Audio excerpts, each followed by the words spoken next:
Pero kailangan mong gumising sa morning, kailangan okay ka na ulit.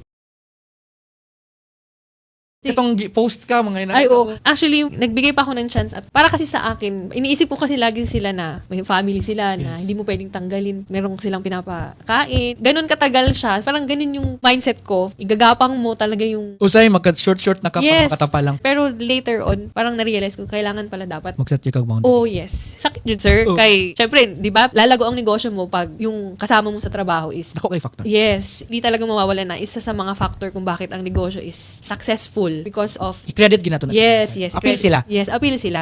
Pero ang isa sa mga natutunan ko is siguro yung boundary. Yun yung wala ako noon. Ang imuhang setup kay more on pamilyar agad Yes. kayo. To the extent ni cross na siya Yes, sa line. oo, ganun. So, naka-learn mo food ka. Oo. Pero sakit, you learn in the hard way. Yes, iiyak ka sa gabi, pero kailangan mong gumising sa morning, kailangan okay ka na ulit. So, dapat merong boundary. Yun yung talagang pinaka natutunan ko.